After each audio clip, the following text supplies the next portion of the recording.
So good morning. Good morning to you all, and a welcome to any who have not visited with us before.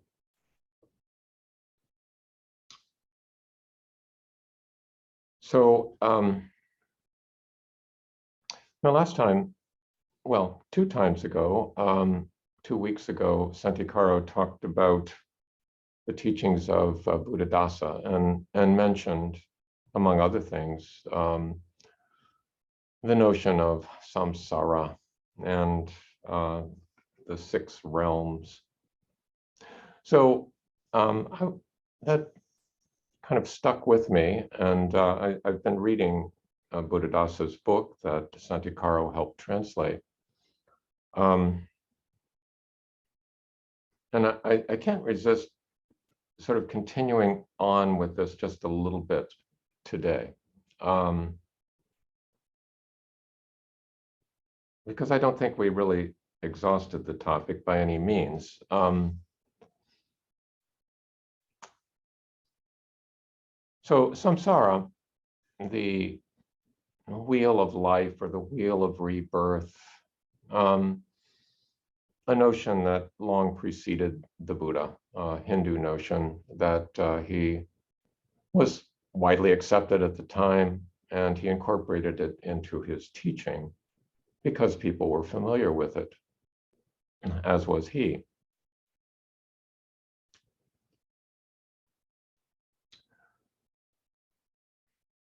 So I'm going to display one version of this.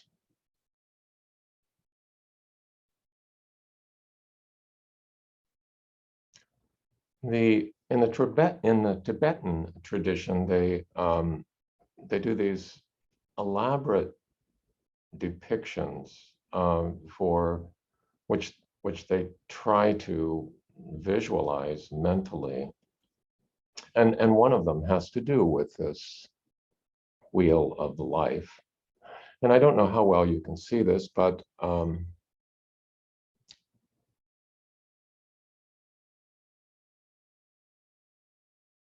there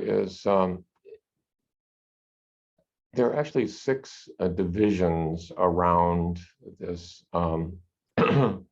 around this central core. And within the central core are the 3 poisons: greed, hatred, and delusion, or attachment, aversion, delusion. And then surrounding this are these 6 realms. So they're like little pieces of pie. And you have the human realm. You have the realm, the heavenly realm, occupied by devas. And you have a realm occupied by asuras or asuras, the fighting spirits. You have a realm occupied by hungry ghosts. And you have a hell realm, and you also have an animal realm.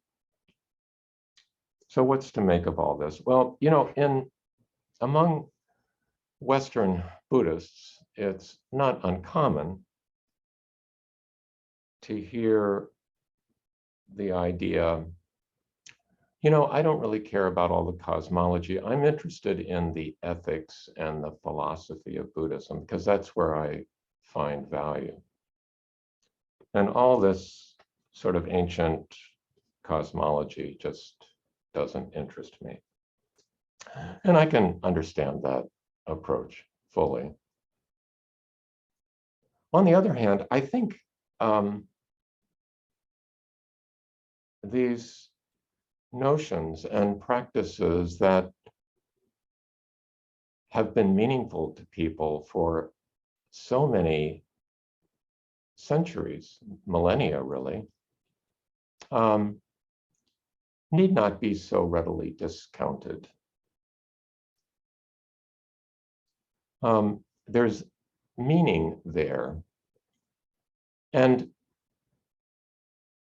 it's not necessary to accept all of this cosmology, as we say, as a physical reality. It's very easily interpreted as more of a phenomenology rather than a cosmology. That it's about human experience and not about actual physical realms in the sky or in the center of the earth or wherever.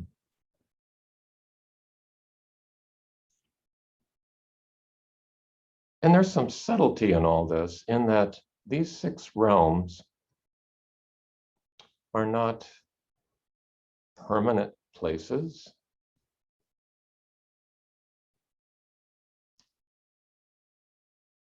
Once you're in the heavenly realm, you don't just stay there for eternity, which is different from the Christian notion of heaven. And also, likewise, once you're in the hell realm, you don't just stay there for eternity.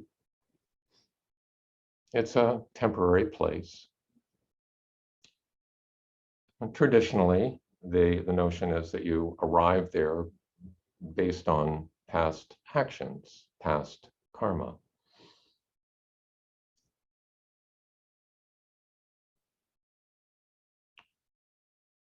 And that traditionally that, you spend a lifetime there and then you go somewhere else and spend a lifetime. But I think very easily these can be interpreted as,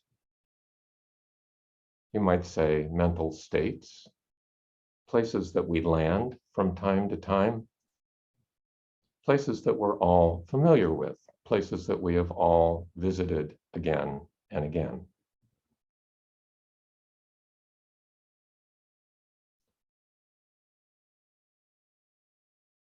And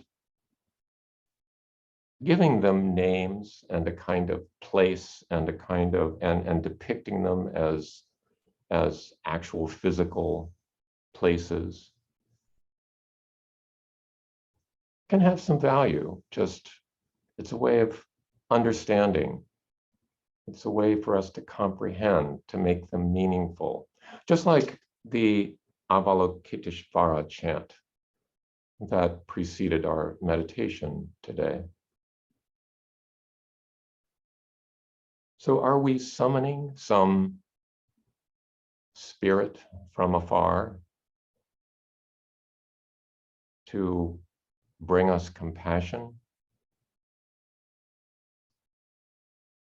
Are we actually calling her to come visit us and be part of the group here?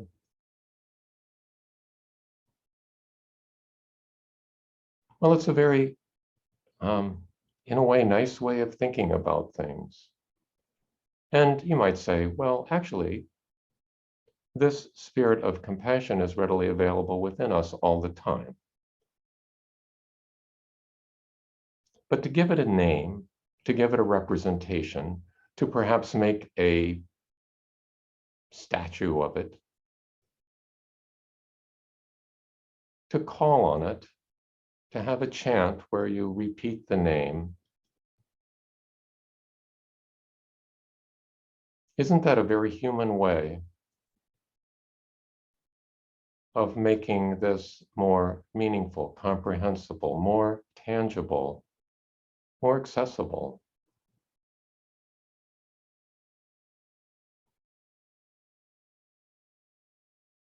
So I don't wish to discount all of that. Going through these realms, which include the human realm, which we'll get to at the end, but the heavenly realm, the realm of devas.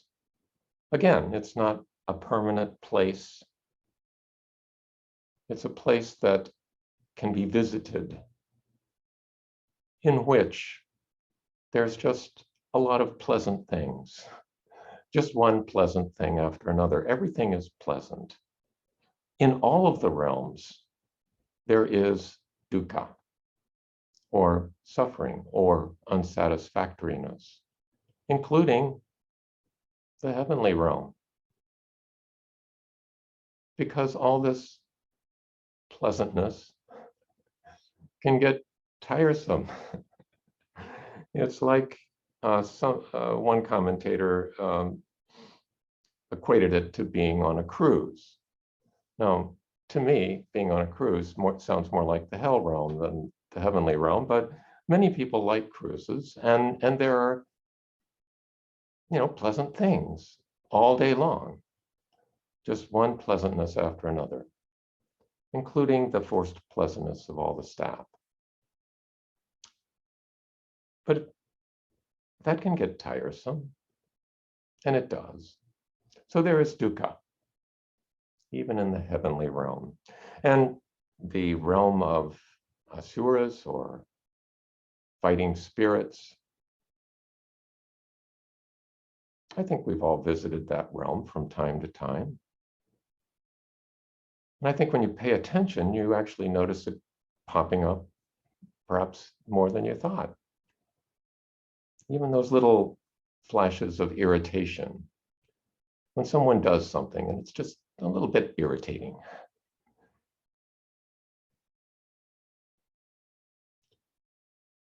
Or when things are happening that sort of rile up your fighting spirit. The asuras are caught up in conquest and anger and righteousness. So the asura realm, I think we all visit that from time to time. And then there's the hungry ghosts. Seeing something or hearing about something and thinking, wouldn't that be nice? I wonder if I can find that on Amazon or eBay. Wouldn't it be nice to have that? Or wouldn't it be nice to go there? So the archetype for the hungry ghost realm would be the person who is addicted to some substance or experience to the point that all else is sacrificed. And we've known people in these realms, and perhaps we've been in these realms ourselves.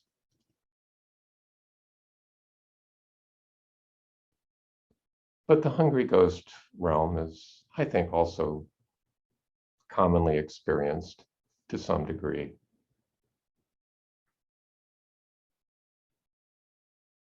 The hell realm, when you're so caught up in suffering that the suffering is so great that you can pay attention to nothing else, including the welfare of any others. You're just completely immersed in pain.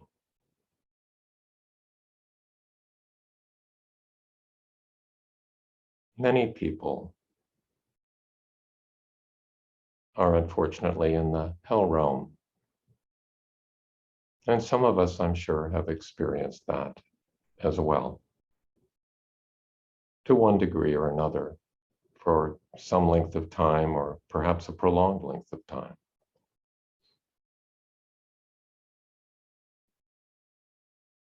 And then the animal realm, where we're caught up in just survival, in finding food, finding a mate, just simple survival, to the point that really nothing else matters. Now, I think calling this the animal realm, first of all, animals in this context refer not only to what we would usually consider animals, they also refer to fish and insects and spiders, not just lions and tigers and bears. And I think the perhaps calling this the animal realm and looking at it this way probably misrepresents animals to a certain degree. I really think that the world of our cat is more complex than just survival. And we have no way of knowing what goes on in animal minds. We know it must be a lot different than what goes on in human minds, but who knows? But in any case, the animal realm, when we're caught up in just getting by, just surviving, just satisfying animal urges,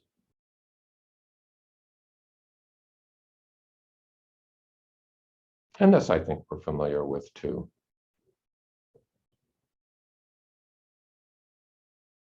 So finally, the human realm is a little more complicated. The human realm, according to the Buddhist teaching, as I understand it, is the realm from which one can access nirvana or transcendence.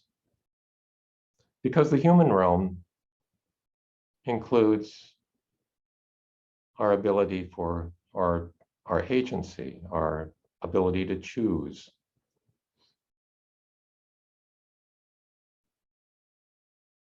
And the human realm contains just enough adversity and just enough awareness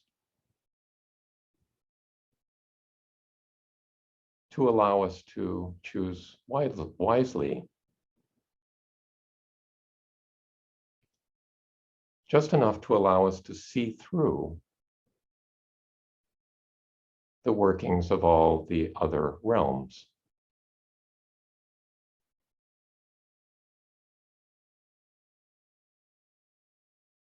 And not get caught up in anger or lust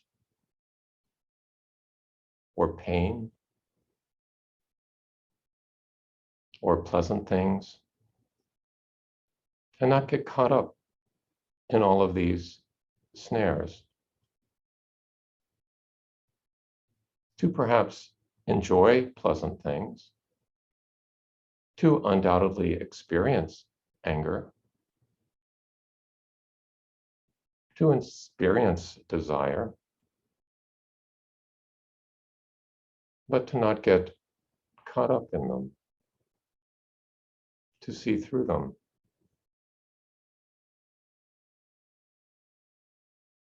And that transcendence, that seeing through,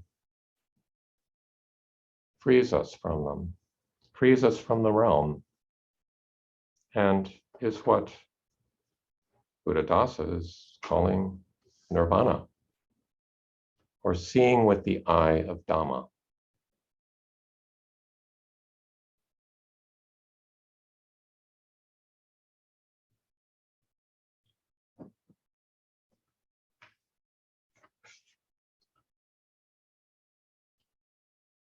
So some commentators on this topic, or at least one, mentioned that this might be useful as a tool to help identify what's going on with your friends and enemies, to identify what realm they're in so that you can help them get out of it. I kind of resist that use for this teaching. I tend to think it's safest to use it for oneself and not to apply it to others. You may have other opinions about that.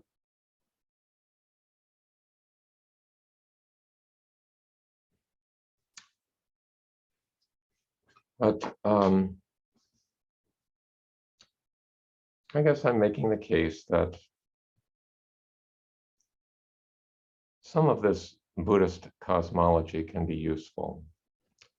It's a useful way of accessing valuable teachings and a useful thing to use during the course of the day. What realm am I slipping into now? How can I identify it? How can I see through it? How can I not get caught up? So I think I'll stop there, and we'll break up into groups as usual. Perhaps no, maybe at least a couple or three, and then reconvene in a few minutes. I guess I would be interested in whether you find this kind of teaching useful, whether you can identify with these realms, whether this makes any sense, how it can be applied.